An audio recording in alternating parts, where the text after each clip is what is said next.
Chapter 1. Ouch! Katie Carew groaned when George Brennan tagged her. George was a lot bigger than Katie. Sometimes he tagged too hard. Gotcha, Katie Kazoo, George shouted, using the special nickname he'd given her. Now you're part of the chain.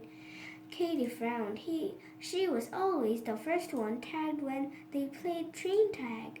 Katie wasn't a very fast runner, but she wasn't a bad sport either. She linked her arm through George's without clumping.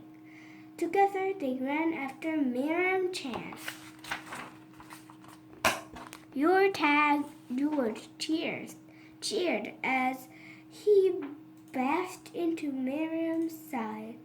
Miriam rubbed her arm where George had tagged her. How come you guys never go after Jeremy or Kevin? Because they're too fast, George explained. Join the train. Miriam slipped her arm through Katie's. Now who should we try to tag? She asked. George looked around the playground. Jeremy Fox was there. So was Mandy Banks. They were both really fast. George couldn't catch them on his own, never mind when he was running with Miriam Chan and Katie. Then Suzanne Locke strolled onto the playground. She was wearing cowboy boots and a skirt. That wasn't a great outfit for running. She'd be an easy catch. Let's get Suzanne, George answered. George took off in Suzanne's direction. He pulled Katie and Miriam behind him.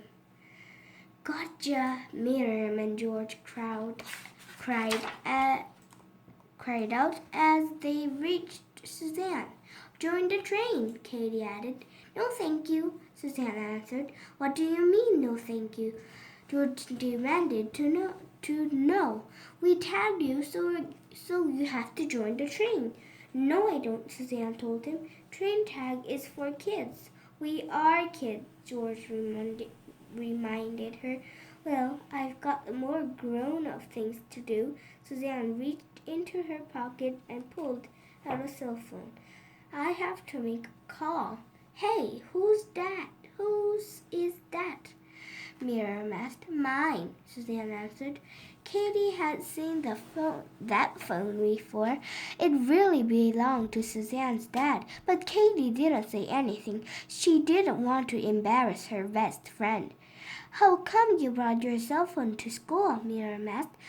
You'd never know when you might need to call someone, Suzanne told her. Hey, Katie Kazoo, you know what you get when you mix a telephone with a pair of scissors? George asked. What? Katie asked. Snippy answers. Katie giggled. She loved when George told jokes.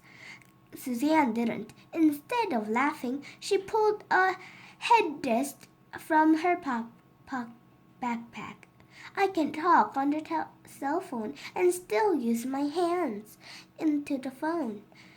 My mom has one of those in her office, Miriam told her. You look very grown up, Suzanne. Suzanne smiled. Just then, Katie's other best friend, Jeremy Fox, came running over. Hey, Mrs. Dirkman is going to make us line up any minute. We don't have much time left to play. Come on, you guys go ahead, Suzanne said. I'll just stay here with my phone. But before the kids could go back to their game, Mrs. Dirkman blew her whistle. Class 3A, the teacher called out. Let's line up.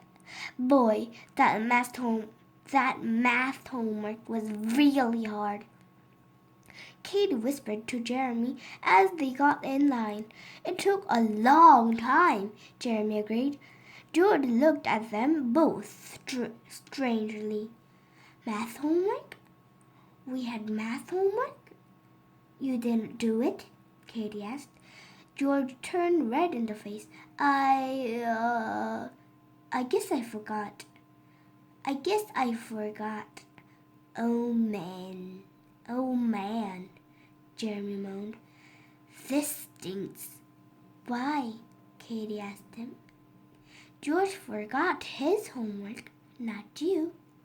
I know, Jeremy agreed. But George, you're supposed to be in the Foursquare Championship at recess.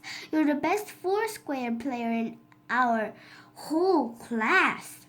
George smiled. I'm the king. I'm going to destroy the kids in 3B. Jeremy shook his head. No, you're not. No, you're not. You're not even going to be there. You know the rule. If you forget your homework, you have to do it at recess. George didn't look so happy anymore. Mrs. Dirkman has so many rules, he moaned as he got into line. Chapter 2. Katie walked into the classroom and hung her jacket on the third hook from the left. Then she placed her homework in the bin on Mrs. Dirkman's desk. Finally, she sat down at her desk and began to copy the spelling words on the board. Katie did the same thing every morning. Mrs. Dirkman had every strict rules about how you behaved in her classroom. George sniffed at the air as he put away his coat. Ooh, do you have tuna fish again, Nanny? Or did you forget to shower? A few kids chuckled. Mrs. Dirkman did not. If you have a question, George, please raise your hand, she said. George sat down quietly and pulled out his notebook. Just then, a small piece of paper landed on Katie's desk. It was a note from Suzanne. Katie read the note and scribbled an answer. Kevin, pass this to Suzanne. Kevin, pass this to Suzanne. Katie whispered as she folded the paper. Kevin sat between Katie and Suzanne. No way, he whispered back. I'm not getting in trouble. Katie frowned, but she understood. Mrs. Dirkman didn't like kids passing notes in class. It wasn't Kevin's note. Why should he risk it? Katie waited until Mrs. Dirkman was looking the other way. Then she tossed the note to Suzanne. Katie almost hoped Suzanne wouldn't write back. If Mrs. Dirkman caught the girls writing notes, she was sure to do something mean, something absolutely horrible, something. Suzanne, give me that note, Mrs. Dirkman ordered.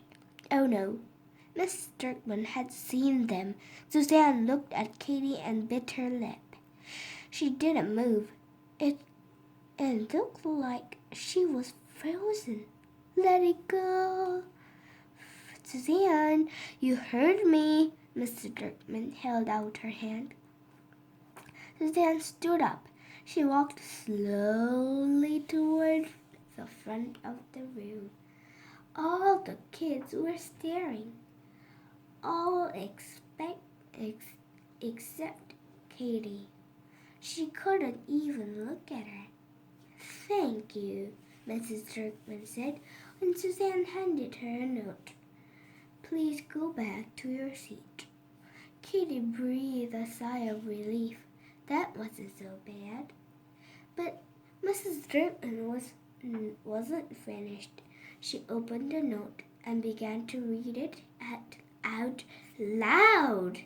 My mother bought these horrible pink flowery underpants. They're for babies. Mrs. Dirkman read Suzanne's words. Suzanne buried her head in her arms. Do you have to wear them? Mrs. Dirkman continued, reading Katie's part of the note. I'm wearing them right now, Mrs. Dirkman said. She read Suzanne had just written. The teacher looked at Suzanne and Katie. I don't think that was so important that it couldn't wait until lunch. Do you girls? At first, no one in the class said anything. Then few of the boys started to giggle. Soon, everyone was laughing really hard. Pink flower underpants. Manigan lads howled. Real stylish, Suzanne. I see England, I see France, I see Suzanne's underpants. George began to chant. Suzanne, like she was about to cry. I wish I could hide under a big rock, she moaned quietly. Katie looked up at the ceiling. What if a giant rock really did come falling down? What if it landed on Suzanne's head? But no rock fell from the sky.